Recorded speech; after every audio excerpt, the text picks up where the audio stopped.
चार गोरी भाभीयों की इकलौती काली नंद। आज खुशी के लिए बड़ा ही खुशी का दिन था, क्योंकि आज उसके चारों भाई रमन, रोहन, रोहित और राज की शादी हो गई थी। आओ बहू, स्वागत है तुम चारों का अपने इस नए घर में। अब से ये घर तुम्हारा है और इस घर की सारी जिम्मेदारी भी। हाँ भाभी, अगर आपको यहाँ किसी भी चीज की कमी लगे तो आप अपनी इस नंद को बोल सकती हो। खुशी, अपनी भाभियों को उनके कमरे तक ले जा, चारों थोड़ा आराम कर लेंगी। थोड़ी देर के बाद इनकी मुंह दिखाई की रस्म भी है। ठीक है माँ। भाभी आप चलिए मेरे साथ में, आप सबको आपके कमरे दिखा देती हूँ। खुशी अपनी सभी भाभियों को उनके कमरे में ले जाती है और उनकी मुंह दिखाई में पहनने के लिए कपड़े भी दे देती है, जिसके बाद वो चारों तैयार हो जाती हैं और मुंह दिखाई की रस्म के लिए आ जाती हैं। आ गई तुम चारों, यहाँ बैठ जाओ। अरे वाह, बहू तो बिल्कुल चांद का टुकड़ा लग रही है। लगता है बिल्कुल ढूंढ ढूंढ कर लाई हो अपनी बहुओं को। हाँ, ऐसा ही समझ लो। काकी, अब मेरी प्यारी भाभियों को नजर मत लगा देना, वरना मुझे इनकी नजर उतारनी पड़ेगी।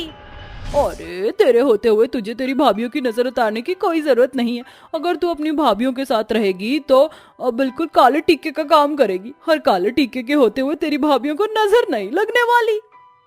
खुशी भले ही एक बहुत अच्छे स्वभाव की लड़की थी, लेकिन लोगों को सिर्फ उसका काला रंग दिखाई देता था, जिसकी वजह से सब हमेशा उसका मजाक उड़ाया करते थे। कमला, ये कैसी बात कर रही हो तुम? सही तो कह रही हूँ मैं। तुम्हारी बेटी का इतना काला रंग है, इस रंग का उसे कुछ तो फायदा उठाना चाहिए। कम से कम उसके इस काले रंग की वजह से उसकी भाभियों को नजर तो नहीं लगेगी। खुशी को अपनी भाभियों के सामने अपने काले रंग की बेइज्जती होता देख बहुत बुरा लगता है और खुशी सोचने लगती है कि ये क्या, मेरी भाभियों के सामने भी मेरे रंग का मजाक उड़ गया। अब तो मेरी भाभी भी मेरा मजाक उड़ाया करेंगी। खुशी इतना सोच ही रही होती है कि तभी चुप हो जाइए, आपका कोई हक नहीं बनता हमारी नंद का मजाक उड़ाने का। आपको शर्म नहीं आती दूसरे के घर में आकर उनकी ही बेटी का मजाक उड़ाते हुए? इसमें शर्म की क्या बात? अब मैं काली को काली नहीं तो क्या गोरी बोलूंगी? अरे मैं तो कहती हूँ इसकी जल्द से जल्द शादी करा दो। एक तो इसका रंग इतना काला, ऊपर से उम्र बढ़ जाएगी तो जो 2-3 रिश्ते बचे हैं ना, वो भी नहीं आएंगे, फिर जिंदगी भर कुंवारी रह जाएगी। बस बहुत हो गया आपका, और बहुत सुन लिया हमने। आप हमारी नंद में खोट निकाल रही हैं। क्या आपने कभी अपने आप को देखा है? आपके खुद के तो सामने के दांत टूटे हुए हैं, और आपने जो कलर से अपने सफेद बालों को छुपाया हुआ है ना, वो भी साफ साफ दिख रहा है। अगर आपको अपनी और बेइज्जती करवाने का शौक है तो आप आराम से रुक कर करवा सकती हैं, और अगर नहीं है तो आप जा सकती हैं। कमला को अपनी इस बेइज्जती पर बहुत गुस्सा आता है और वो वहां से बिना कुछ कहे चुपचाप से चली जाती है। अपनी भाभियों को अपनी साइड लेते हुए खुशी को बहुत अच्छा लगता है। भाभी, आप सबने मेरे लिए इतना बोला, उसके लिए थैंक यू। इसमें थैंक यू की क्या बात है? तुम हमारी नंद कम, हमारी बहन ज्यादा हो, और हमारी बहन को कोई बाहर वाला ऐसे मजाक उड़ाए, ये हमें बिल्कुल पसंद नहीं है। नंद भाभियों में इतना प्यार देखकर सुनीता को भी बहुत खुशी होती है। खुशी प्रोफेशन से एक डॉक्टर थी। खुशी के डॉक्टर होने की वजह से उसके लिए रिश्ते तो बहुत आते, लेकिन काले रंग की वजह से खुशी को हमेशा रिजेक्ट कर दिया जाता था। एक दिन, खुशी, कहाँ हो तुम? देखो हम सब तुम्हारे लिए क्या लाए हैं। हाय भाभी। हाँ जी भाभी, बोलिए। देखो हम तुम्हारे लिए क्या लाए हैं। वाओ भाभी, इतनी प्यारी ड्रेस। लेकिन भाभी, लेकिन क्या, ड्रेस पसंद नहीं आई क्या? नहीं भाभी, ऐसा नहीं है, ड्रेस तो बहुत अच्छी है, पर ये मेरे पर अच्छी नहीं लगेगी। मेरा रंग इतना काला जो है। फिर तुमने ये बातें शुरू कर दी। हमने कितनी बार बोला है कि रंग में कुछ नहीं होता है। खुशी, इंसान का दिल साफ होना चाहिए, और तुम्हारा दिल बहुत साफ है, समझी? लेकिन भाभी, लेकिन कुछ नहीं, चुपचाप से रेडी हो जाओ, शाम को हमें शादी में भी जाना है, याद है ना तुम्हें? लेकिन भाभी, मुझे मेकअप नहीं आता है, तो मैं कैसे तैयार हूँ? ओफो, तो क्या हुआ? अगर मेकअप नहीं आता तो हम है ना, हम चारों मिलकर तुम्हें रेडी करेंगे। चारों भाभियां खुशी को शादी में जाने के लिए रेडी करती हैं और शाम होते ही सब शादी के लिए निकल जाते हैं, जहां स्वाति को एक तुषार नाम का लड़का दिखाई देता है। अरे तुषार, तुम यहाँ? स्वाति दी, कैसी हैं आप? मैं ठीक हूँ, तुम यहाँ क्या कर रहे हो? दीदी, ये मेरी दोस्त की शादी है। अच्छा स्वाति, ये कौन है? ये मेरी फ्रेंड का भाई है, हमारी शादी में ये नहीं आ पाया था। तुषार देखो, ये मेरी भाभी है, और इससे मिलो, ये मेरी नंद है खुशी। हेलो, हाय खुशी। हाय। खुशी और तुषार को आपस में बात करते देख खुशी की भाभियों को बड़ा अच्छा लगता है।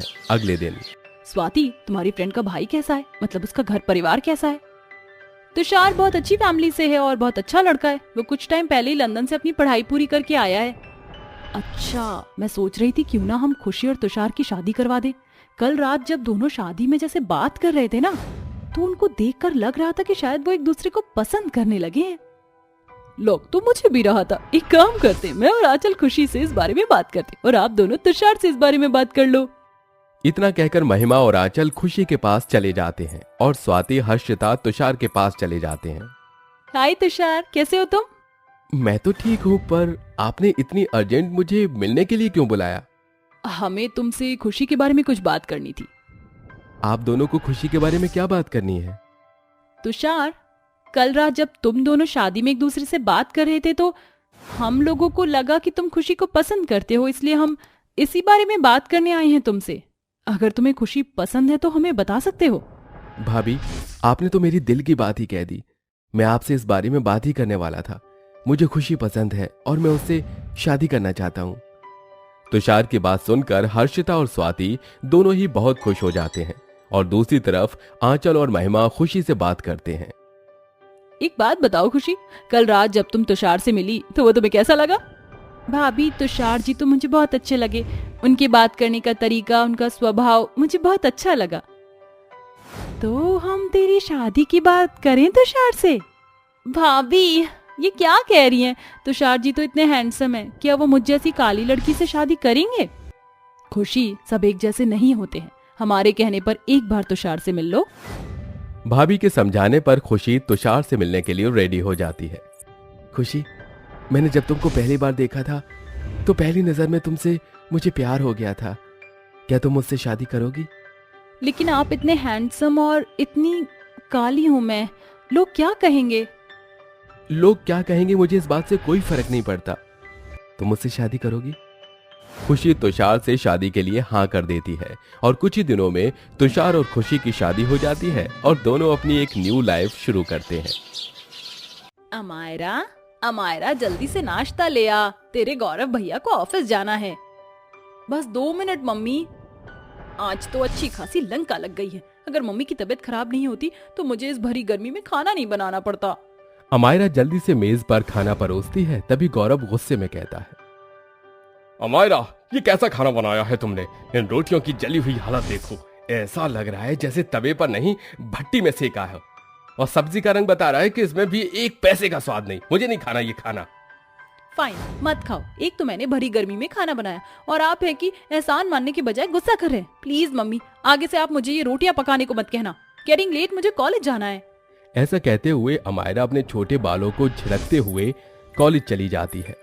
वहीं गौरव भी ऑफिस चला जाता है और कौशल्या कहती है, पता नहीं क्या होगा इस लड़की का, सारा दिन बाल संवारने और मेकअप से फुर्सत नहीं है इसे। कौशल्या, आज तो गौरव भूखे चला गया और फिर तुम्हारा बीपी बढ़ा है। क्यों ना अब हम गौरव की शादी कर दें? अजी ठीक कह रहे हैं आप, हमारे इस बिखरे हुए घर को बहू की जरूरत है। कौशल्या गौरव की शादी के लिए लड़कियां ढूंढने लगती है और गौरव की शादी कुसुम से कर देती है। मगर जब अमायरा अपनी होने वाली भाभी को शादी के मंडप में देखती है तो कहती है, ओ गॉड माँ, गौरव भैया की शादी इतनी काली लड़की से कैसे कर सकती हैं आप? 7 फेरे के साथ गौरव और कुसुम की शादी हो जाती है और कौशल्या कुसुम को बहू बनाकर घर ले आती है। कुसुम बहू, इस कलश को गिराकर गृह प्रवेश करो। जी माँ जी। कुसुम के अंदर आने के बाद बहुत सी रस्में निभाई जाती हैं और आखिर में कौशल्या कहती है, बाकी की रस्म तो हो गई, अब बस ननद भाभी की रस्म बच गई है। अब ये कौन सी रस्म है माँ? अरे इसमें ननद भाभी का जूड़ा खोलती है और बदले में भाभी ननद को शगुन देती है। मम्मी, ऑलरेडी मेरे पास सब कुछ है, गोरा रंग, सुंदरता और तीखे नैन नक्श भी। मैंने तो सोचा था कि मेरी भाभी मेरी तरह ही सुंदर होगी और गोरी चिट्टी आएगी, मगर इस कैपेचिनो ने सारे सपने पर पानी फेर दिया। अमायरा अपनी सुंदरता पर इतराते हुए कुसुम के काले रंग की हंसी उड़ाती है, मगर जैसे ही वो अपनी भाभी का जूड़ा खोलती है तो उसके लंबे काले घने बाल घुटनों तक लहराने लगते हैं। अमायरा अपनी भाभी के काले घने बालों को घूर घूर कर देखने लगती है। तभी कुसुम अपने काले लंबे बालों पर इतराते हुए बोलती है, क्यों मेरी प्यारी ननद, दे दिया ना झटका। भले तुम्हारे पास गोरा चिट्टा रंग है, मगर हो तो परकटी, तुम्हें टक्कर देने के लिए मेरे रेशम से लंबे काले बाल ही बहुत है। अपनी काली भाभी का करारा जवाब सुनकर अमायरा गुस्से से लाल पीली होकर पिनकते हुए कमरे में आकर कहती है, इस काली भाभी की ये मजाल जो ये मुझे सुनाए, मैं इसे छोड़ूंगी नहीं। अगले दिन कुसुम जल्दी सुबह उठकर घर की साफ सफाई खत्म करके नहा धोकर पूजा करती है। तभी कौशल्या अपने कमरे से बाहर आती है। प्रणाम माँ जी, ये लीजिए आरती। जुग जुग जीती रहे बहू, सदा सुहागन रहे। सचमुच बहू, इस घर में तेरे कदम क्या पड़े, पूरा घर आंगन खुशी से महक उठा है। और एक वो तेरी निकम्मी ननद है, सारा दिन लीपा पोती में लगी रहती है। मजाल है जो माँ की मदद की हो या कभी एक दिन का सरकाया हो। तू उसे कुछ सिखा। हाँ मम्मी जी, खोल कर चुगली कर लो मेरी इस काली कलूटी भाभी से। कुसुम अपनी ननद का कोई जवाब नहीं देती, जिसके बाद नंद कॉलेज के लिए निकल जाती है। और जैसे ही वो घर लौटकर अपने कमरे में आती है तो कुसुम को अपने कमरे में बैठकर मेकअप करता देखकर अमायरा चिढ़कर कहती है, हाउ डू यू, क्यों नहीं मेरी काली कलूटी भाभी, तुम्हारी हिम्मत कैसे हुई मेरे कमरे में बिना मेरी परमिशन के आने की। देखो तो जरा लाडो रानी मेरा मेकअप लगा रही है। क्यों रही, ये क्या तेरे बाप का माल है? मैंने कब कहा कि ये मेरे पप्पा के पैसे का है, मगर मेरी प्यारी ननद का तो है। मैंने जरा सा चेहरा क्या चिमका लिया, तुम्हें तो चिढ़ होने लगी। चलो जरा मेरे लंबे बालों में कंघी तो कर दो। मैं और तुम्हारे बालों में कंघी करूं, मेरा बस चलता तो मैं तुम्हें गंजा कर दूं। दोनों नंद भाभी में नोकझोंक हो रही होती है। तभी सत्यप्रकाश की आवाज आती है, अरे कुसुम बहू, जरा अपने हाथों की एक कप चाय तो पिला दे।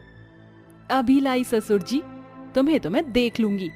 ऐसा कहकर कुसुम अपने लंबे काले बाल पीछे छिटकती है और उसके बाद अमायरा के चेहरे पर जा लगती है। आउच मेरा चेहरा, कल्लो माई कहीं की। ऐसे ही दिन गुजरते जाते हैं, जिसके साथ रोज दोनों ननद भाभी के बीच खट्टी मीठी नोक-झोंक होती रहती। एक दिन जब अमायरा कॉलेज जाती है तो उसकी सहेलियां गुनगुन और चारू कहती हैं, अमायरा यार, तुझे क्या हुआ, तेरा मुंह गोलगप्पे के जैसा क्यों फूला हुआ है? क्या बताऊं चारू, मेरी काली कलूटी भाभी ने मेरा खून पी रखा है। जब देखो अपने लंबे काले बाल दिखाकर मुझे जलाती रहती है। अरे तो तू भी दिखा देना कि हमारी ड्रामा क्वीन किसी से कम नहीं। मगर मैं करूं भी तो क्या? अमायरा की इस बात पर गुनगुन उसके कान में फुसफुसाती है, जिसके बाद अमायरा घर आकर अपनी भाभी के गले लगकर कहती है, कुसुम भाभी, आई एम सॉरी, अब तक की गलतियों के लिए अपनी ननद को माफ कर देना। चलो अब हम दोनों ननद भाभी एक नई शुरुआत करते हैं। अपनी ननद को माफी मांगता देखकर काली भाभी की आंखों में आंसू भर आते हैं और वो कहती है, मैं जानती थी मेरी प्यारी ननद कि तुम्हें तुम्हारी गलतियों का एहसास जरूर होगा। बेचारी सीधी सादी कुसुम अपनी ननद की बात का भरोसा कर लेती है, मगर अमायरा का मकसद तो कुछ और ही था। वेल डन मेरी काली भाभी, अब देखना तुम्हारी स्मार्ट ननद कैसे तुमसे तुम्हारे रेशम जैसे बाल छीनती है। उस दिन के बाद से अमायरा घर के कामों में कुसुम का हाथ बटाती। इस तरह बहुत ही जल्दी चंट चालाक ननद अपनी काली भाभी का भरोसा जीत लेती है और एक दिन उसके लिए ढेर सारी शॉपिंग करके घर आती है। भाभी, भाभी, कहाँ हो आप? तो मेरी प्यारी भाभी हॉल में बैठी हैं। जरा देखो तो आपकी ननद आपके लिए क्या लेकर आई है। ये आइकॉनिक मेकअप का सेट है। भाभी, आप इसे लगाओगी तो आपका काला रंग मिटने लगेगा और आप सुंदर हो जाओगी। वैसे मुझे मेकअप किट के साथ ये हेयर ऑयल भी मिला है, आप इसे लगाओगी तो आपके बाल और भी लंबे घने हो जाएंगे। अमायरा, तेरी भाभी के बाल तो पहले ही इतने काले घने लंबे हैं, ये तेल तू लगा। मम्मी, मुझे तो डेली कॉलेज जाना होता है, अब मैं चंपू बनकर कॉलेज तो जा नहीं सकती, इसलिए ये भाभी के लिए। अरे अमायरा, मेरे भी बाल बहुत झड़ रहे हैं, ला दे, तेरी भाभी से ज्यादा इस तेल की मुझे जरूरत है। ऐसा कहकर गौरव तेल की बोतल अपने हाथों में उठा लेता है। तभी अमायरा हाथ मलते हुए मन ही मन सोचने लगती है, ओ गॉड, अगर गौरव भैया ने ये केमिकल वाला तेल लगा लिया तो वो गंजे हो जाएंगे। कुछ कर अमायरा। अमायरा गौरव के हाथों से तेल की बोतल छीन कर कहती है, भैया ये भाभी के लिए है, मैं आपको दूसरी बोतल ला दूंगी। अमायरा बड़ी ही सफाई से बात को टाल देती है। ऐसे ही दिन ढलते हैं। तभी संडे की सुबह कुसुम अमायरा के कमरे में आती है। गुड मॉर्निंग मेरी प्यारी ननद, जरा घूम जाओ। क्यों भाभी? तुम्हारे लिए जड़ी बूटियों का तेल बनाया है ताकि मेरी ननद के बाल भी उसकी भाभी की तरह लंबे घने काले हो जाएं। देखो तो कितने खुश्क और झाड़ू जैसे पतले हो गए हैं। कुसुम बड़े ही प्यार से अपने नंद के सिर की चंपी करने लगती है। अपनी भाभी का अपने लिए सुलझा सा स्वभाव देखकर अमायरा की आंखें भर आती हैं और वो मन में कहती है, कुसुम भाभी कितनी अच्छी हैं, मगर मैं उनके साथ जो कर रही हूँ वो सही नहीं है। इसी तरह कुछ दिन बीत जाते हैं। उस बीच अमायरा को असल मायने में अपनी गलती का एहसास हो जाता है और फिर, भाभी मुझे आपसे कुछ कहना है। हाँ बोलो ना मेरी प्यारी ननद। भाभी सच ये है कि कहीं ना कहीं मुझे आपके काले लंबे बालों से जलन थी, इसलिए मैंने आपको केमिकल वाला तेल ला कर दिया ताकि आपके बाल झड़ जाएं और आप भद्दी दिखो। मैं ये सब जानती थी मेरी प्यारी ननद। इंसान में जलन की भावना स्वाभाविक है, क्योंकि गलतियां इंसानों से ही होती हैं। जो हो गया है सो हो गया। तुम आज भी मेरी प्यारी ननद हो।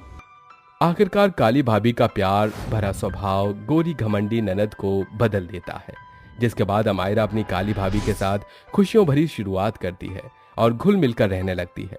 जिस तरह लोहा लोहे को काटता है, आपका प्यार भरा स्वभाव बुरे से बुरे इंसान को भी बदल सकता है।